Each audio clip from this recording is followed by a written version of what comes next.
it can be an exhibition. I'm sure Right. Wake was fiddling with lineups. Sure. just Yeah. like No, you we both were. Yeah, Right. and it's not quite the same. Right. But the bottom line is, it's still an ACC program Sure. with ACC level Yeah. talent, Right. presumably. Right. And you guys came out on top 4-1. Kind of give me a general assessment, and then I'll give you some of my observations. I'd be interested to hear you. Yeah, no. Elaborate on this. Going into it, we treated it exactly like an exhibition, and like I told you before we played, we were going in planning on working different lineups in every set. We didn't have a set lineup yet. We haven't really started talking about starters versus non-starters and things like that. We just wanted to use that exhibition, especially since we were playing 5 sets, to just tweak it around. Play Becky to start off with as a setter in 5-1, and then play Jana, our freshman, in the set 2, then try a 6-2 in set 3, and then just kind of 4 and 5, we just wrote some stuff down on paper. And the biggest thing I liked seeing, besides how well we played, was just it was nice to have that depth. That no matter really what lineup we put in, because even the set that we lost was still, I don't remember the score, but it was relatively close. And a lot of that was just on our side of the net anyway. It was a lot of hitting errors, a lot of errors in general in that third set that we lost. But I just liked how deep we were. And I also liked seeing all of the work that the kids had been putting in come to fruition against another opponent, whether it was an exhibition or not. But no, it was a lot of good things. Going on the road, not that it was a far trip, it's not, but going on the road and playing an ACC opponent and playing well is a good way to start off our season. I noticed that no matter what group was on the floor, it really seemed like in the first half of the scrimmages I did see, they cover a lot of court. Yeah. They got to a lot of balls. Yeah. They got to some balls that I wouldn't have Right. blinked if they had missed those. Right. They kept a lot of stuff in play. It wasn't always perfect. Right. Right. I'm sure there's some passing that can be done Sure. better, some set timing Right. and those kinds of things. But in general, they never gave up on a ball, Right. and they got to a lot of them. Right. Is that kind of the sum of what you guys were seeing? Well, yeah, and we've put an emphasis on first ball contact. So that's serve, receive, serving, and defense. You win a lot and you lose a lot based on first ball contact. So throughout the spring, a ton of passing, a ton of serving. I did not think we were a very good serving team last year. We need to be better, and we are better. And then our defensive group, so what we call our nugget group, so our DSs and our liberos led by Emma Riley, really fixing our pursuit of balls, our defense. We tended to play what we call the what if game. So as the ball is traveling to a hitter, in our defensive players' brains, well, what if they do this? What if they do this? What if they do this? What if they do this? And it's just clutter. And so we really made a point of emphasis of trying to simplify that as much as possible defensively. And sure enough, digs go up if you do that, because you're not guessing. You look at the statistics from last year, we were third in the conference in digs per set. Part of that was we weren't a very good blocking team, so we had a lot of opportunities to dig. But we were still 2 digs a set below who was in first, which was Texas State, and Texas State ends up going up and winning. So first ball contact was a huge point of emphasis for us this spring. Chad has retooled our defensive, and I like it a lot. We're trying to create less movement on defense and just kind of put them in the spot. And then Emma Riley has completely changed her game. I mean, she's making reads 5 minutes before they happen, and she's doing an incredible job of knowing what's going to happen before it does. And so now, because we see that, we're able to give her more court and just let her play free and really just stick other defenders in smaller areas so that they have less coverage, and it's resulting in more digs. I also think just the mentality of the team is a little bit different. They want it more. They want to bounce back from a mediocre season, right? And they've been working really hard this summer. So we are pursuing more balls. We're digging more balls. We have a priority list of dig 100% of the balls that are hit right at you. So if the ball is hit right at you, we've got to dig 100% of that. If it's not dig right at you, if it's not hit right at you, then prevent the kill. Do whatever you can to prevent leather from hitting wood and get it high. And then our very last priority, which is weird, is dig the ball to target, right? And this is on hard-driven balls. So with that mentality, we're touching a lot more balls, we're keeping a lot more balls in play, and I think it'll just get cleaner as we keep going. You mentioned the third set was not your best set of hitting, Right, but right. other than that, pretty good. And a lot, I think it is common in volleyball that you've got a couple of big arms Right. that you count on. Right. But I saw a lot of variability. I saw a lot of younger players Yep. on the floor. I saw people coming from different spots on Right. the floor. Yep. You have a freshman middle that I was terribly impressed with, Right. who I thought had a really Right. nice game Right. On Saturday. Well, actually, all three of our middles are freshmen. Besides Kara Spicer. Kara Spicer is our oldest middle, and she's only a sophomore. Yeah. So you've got it looks like you, to your point about depth, more weapons on the floor. Yes, definitely. From an offensive perspective. Definitely. Anything in particular changing with that part of the game, or is it just being better at what you need to do? It's recruiting, honestly. It is definitely being better at what we need to do. Our setting situation also is vastly improved, with both Becky and Jenna. So you have Becky, who has 3 years of ACC experience coming from NC State and came in January and spent the entire spring with the team, establishing herself as a setter and a leader. Within a month, she was voted onto our leadership group even as a transfer, somebody that's new. And then you have Jana Owens, who came in as a freshman, and Jana's really good, and we've known that she's really good. And she committed to us way back when she was a sophomore, so this has kind of been a 3-year thing for me of being just excited to finally get here and get on the court. And what I like about both of them is that they're pushing each other to get better, and Becky never approached the position as, oh, I'm the senior and this is mine. She knew Jana was coming in, is really good. And then Jana also has looked at Becky and said, hey, you've got 3 years of ACC experience. What can you teach me? And so both of them are doing a great job. But when you have two setters who are doing a phenomenal job, the offense clicks a little bit better. And we do have more weapons. We're able to move some people around. Amaya Geiger can play in the middle. She can play on the pin. I think Anna Kincaid, another freshman middle, can also play on the pin, so we might be moving that around. Melissa McMath, Emma Longley, Lexi Kohut, Vic Wilform are working to be 6 rotation outside hitters, which means now we can have an attack out of the back row, especially with Em. Em has already established herself as a 6 rotation outside hitter for us.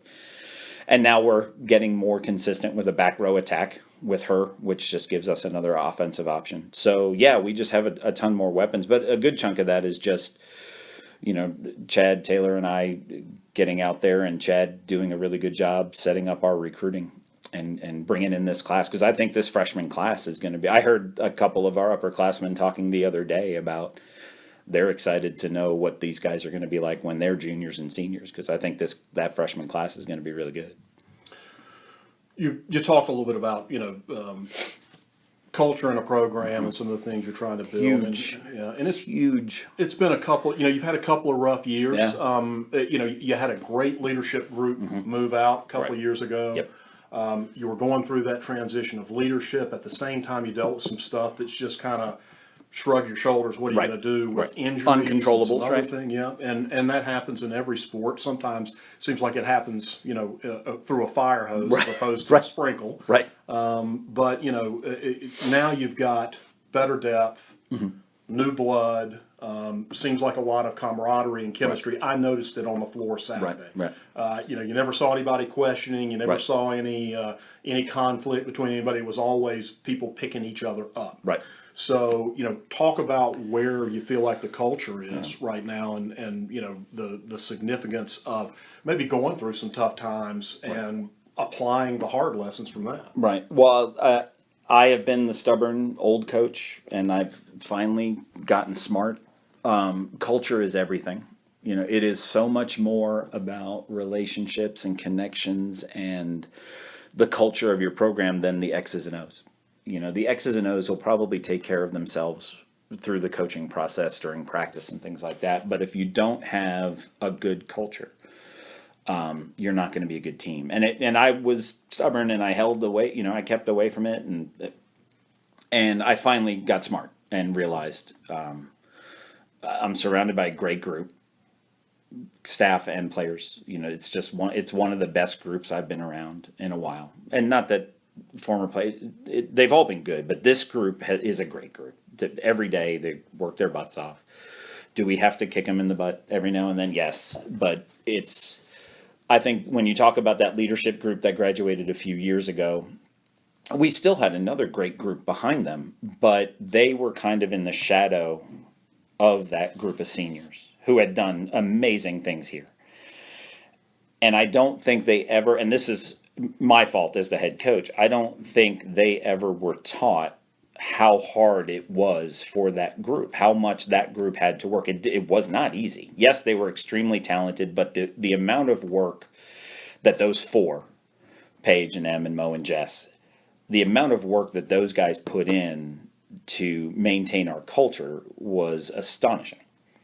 And I think the group that came in after that wanted to do it and basically had a playbook on how to do it, but they weren't taught how hard it was, and so it wasn't the same, which is also fine. A team changes every single year. So then we did go through those hard lessons, and I put that on me because I just assumed it would continue. And by the time that you realize that it didn't continue, it's too late at that point. And then you throw in the injuries that you were talking about. This year, last spring, we started it. We brought it back. I had gone away from solid. Again, my fault. We brought solid back, which is our team philosophy of sacrifice one team, little things, integrity, and discipline. It's on a wall in our locker room, so it's permanent. And we really worked on connections and culture. And that was primarily what we spent our spring on. And then you look at what technology allows us to do. Every time we would have a team meeting, our players that are here are contacting the incomers and letting them know what we talked about during the team meeting. And the incomers can give their feedback and everything. So when those 6 got here, it's like they've been here all spring, at least in part of the team discussion stuff. And then it's just the gym stuff. So I think a lot of what you saw on Friday is just our team. It's just what we are every single day. And I say it to every person I can meet, and I'll say it until the cows come home. This is a great group. Every day is extremely enjoyable to be around. It doesn't mean that we're doing things right all the time, but they are just a really great group, and it's a big part of our culture. So with the season basically upon you at this Right. point, and I would imagine that the exhibition was in part to try to flesh some stuff out. Sure, But you've right. got to have a pretty decent idea of maybe where your rotations look like. You might experiment a little bit. You would think. So where are you on the continuum of, hey, when this first match starts, I know kind of how we want to lay things out. Right. Well, I think the great thing is, it's a great thing and it's an unfortunate thing. Currently, right now, with the Sun Belt, barring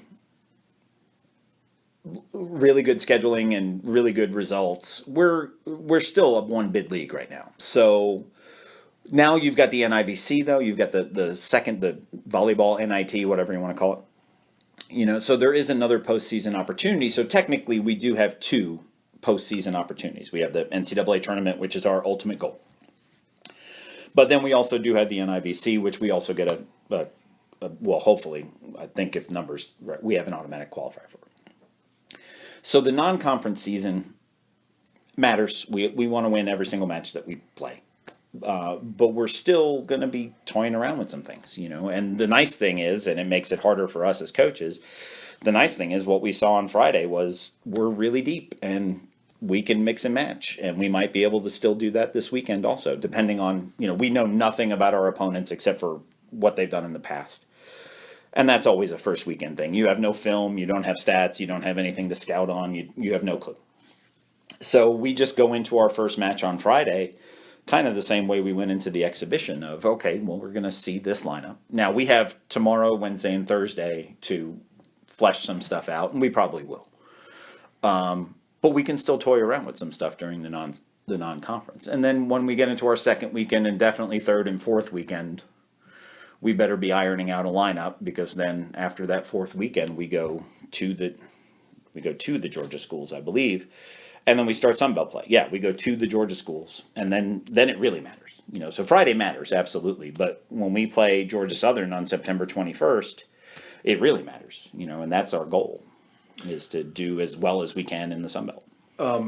relative to scheduling, and having talked with you before about this, I know that you're generally very intentional about who, where, how, in as much as you can be. Obviously, there's negotiation to scheduling like there is anything, but you are very specific and tactical about the way you like to schedule. Try to, walk us through that non-conference schedule and kind of your thoughts in setting that up. Well, I think with the amount of travel that we did last year, because we did go all the way out to North Dakota and then travel in the Sun Belt, we wanted to stay more regional. I was actually desperately trying to host twice. We just couldn't fill that second tournament. But we start off with a really good tournament in Nashville, so it's not that far of a trip, especially on the first week of classes, right? So we can just wake up on Friday morning and we can get down there. It's not that far. And we start off with 3 good opponents that I think they'll challenge us. Again, I know nothing about them because everything is all based on history, but I remember the Citadel from the SoCon, and that's a team that never quits. And rightfully, they're at a military school, and those players never quit. So regardless of what their past history is in the SoCon, every match against the Citadel is always a battle, because volleyball for them is fun, because they're not doing PT at 5 o'clock in the morning, and they're not marching up and down a field, and they're enjoying themselves, and so they're a tough opponent to play. And then again, it's a match that counts. And then you've got the back-to-back. I'm just glad that we're healthy and we can go into the first weekend and play 3 matches and feel really good. And then when we come back for our home tournament, I think Chris Willis does a great job at Davidson. I think he did, and that's our first match on that Friday. And then we've got Clemson and Mississippi State back-to-back on that Saturday. And you know this about me, I don't care about preseason polls, so I don't care where Clemson and Mississippi State were picked in the ACC and the SEC polls. They're still an ACC and an SEC opponent. And they're going to be tough. They're going to be bigger and physical, and they're going to be athletic, but so are we. That's the other thing talking about on Friday. I think we're bigger and more physical than we have been in a while. And then we go to NC State and Campbell. We only play 1 match at NC State, but we're not playing NC State. I know nothing about Utah Valley. I've never in my whole career, I've never played them, so I don't really know.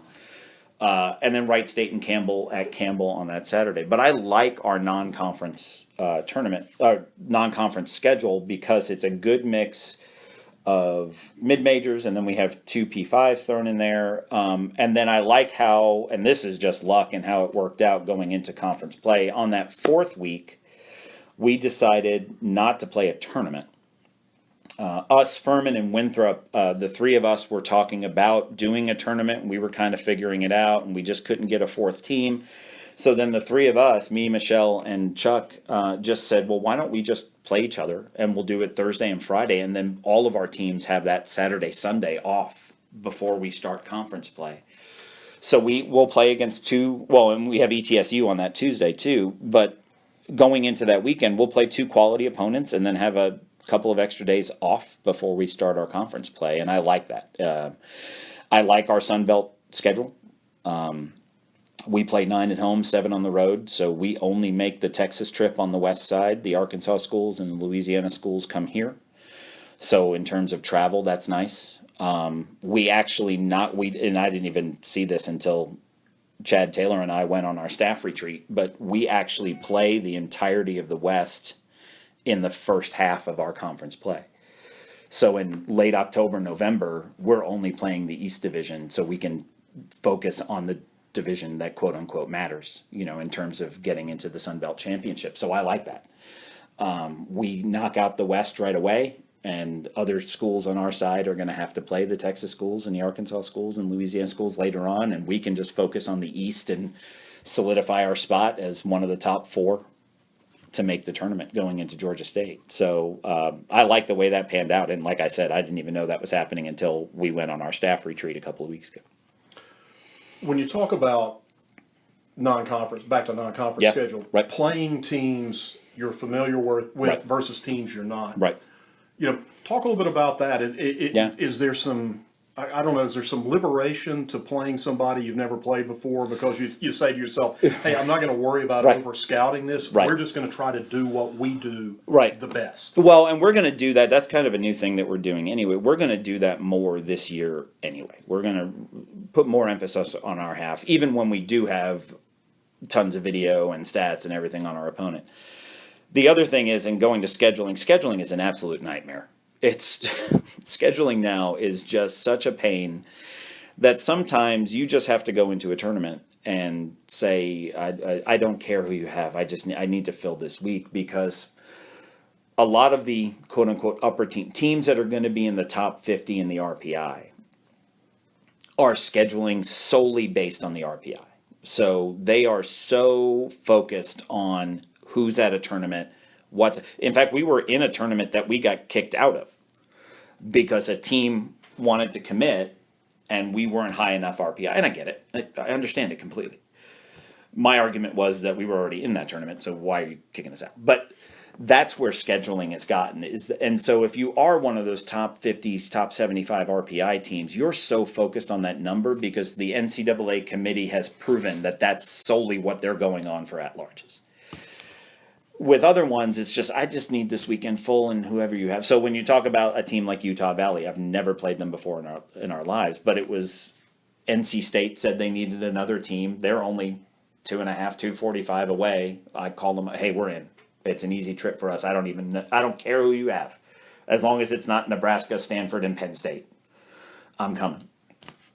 So, I think it's just good. I think we're less focused on the opponents who are going to be there. Our kids, are we going to a cool place? Are we around family? Which is why we stayed relatively, North Carolina-ish, because we're around a ton of family who can come, because it is tougher when we hit the Sun Belt Road for families to travel. And so this year we decided, Asheville's not far away, plus Amaya Geiger's right from there. Then we're home. Then we go to NC State, and we've got a whole bunch of people from the Raleigh, Cary area. And then the Furman-Winthrop is a pretty easy, going to Furman is a pretty easy trip for everybody too. So I wish scheduling was easier. I really do. It's an absolute nightmare. I wish I could say that I put a ton more thought into it. Like, we are at a point I could be looking at RPI right now and thinking about that stuff like we were in 2015, back then when we're playing Missouri and Iowa State and Virginia and, those kinds of teams, but we're just not there at that point right now. So, kind of in conclusion here, when you've got a young team, Yeah. you've got a lot of new faces, you're going to be experimenting with things. It's always wise not to get yourself locked into too many positions, but Right. knowing coaches, especially around App State, everybody comes in with expectations. Sure. There have to be No, some there has to be. expectations. Right. There's got to be a result at the end. Everybody's striving Right. for it. So, in terms of, and I don't know if the right word is success, but for this season to be what you envision it Right. can be, Right. where does the team and this program need to go? Well, based on what I've seen in the gym, and this was before Wake Forest, based on what I've seen in the gym, thinking about last year, and Texas State didn't really lose all that much, and gained a player who was playing in the national championship game last year as a transfer. Arkansas State is always good. Louisiana had a heck of a year last year, and returns pretty much everybody. So you got those teams right there who didn't really graduate a ton. And then you've got Coastal, who graduated the best outside hitter in the conference. So really it's going to be dependent on how do they get, Leah Hardiman was nearly 6 kills a set by herself. Is Joseph going to have that in other pieces? Crossing my fingers that he doesn't have another Leah Hardiman sitting around, right? That really hard to find. But based on us playing those teams last year and what we look like and the team that I see every day in the gym now, we're definitely better. We're better in, I think, every position. We just got better. And a lot of that was our freshmen from last year are now a year older, and our setting situation is better. And I told the team before we played Wake, I told the team that I know we were picked third in the poll, which I don't put any emphasis on at all. But based on what I'm seeing, I definitely think that we can be one of the top two, on our side. How we're going to do against Texas State or Arkansas State or Louisiana, I have no idea. But based on what I'm seeing every day in the gym, if we keep working hard, and I told the team this morning, if we keep coming into the gym wanting to be 1% better than we were yesterday, every single day we step on the court, that I think we can be top 2 in the division without a doubt. Again, crossing our fingers that we don't have the stress fractures and the God forbid, the 3 concussions that we did 2 years ago. And if we stay where we are right now, I absolutely think we can win the division, and I think we can definitely be top 2. Absolutely. I mean, we've already booked our trip to Georgia State for the Sun Belt Championship, and we're better than we were last year. We're a better team, which you said you saw on Friday. We're a better team. I think part of that is just our returners got a year older. Emma Longley has been healthy. That poor kid has had 2 amazing, really short years, and because of injury. But if you look at the numbers that she put up and the few matches that she's played, she could be first team all conference. She just hasn't had a full year. Melissa McMath was second team all conference, and I think she's a better hitter this year. She's still got some inconsistencies, but she's gotten better. I really like where we are. So my expectation is, and it will be every year, but I think it's a realistic expectation, is that we win the East and we're one of the top 2 seeds going into the conference championship. And we'll find out whether or not that pans out in November. But, as long as we as a coaching staff, me being in charge of that, we don't screw it up, right? Because that was a big part of last year, to be honest with you, is that I just wasn't, there were matches I wasn't a good coach, and I got yelled at for it by the players, and I deservedly so. And we turned it around because I made some changes, and we made some changes coming into this year on how we're going to approach things. And I think it's a really good group, and they've definitely been putting in the work by themselves over the summer. They were all here summer 2, and they absolutely did a great job.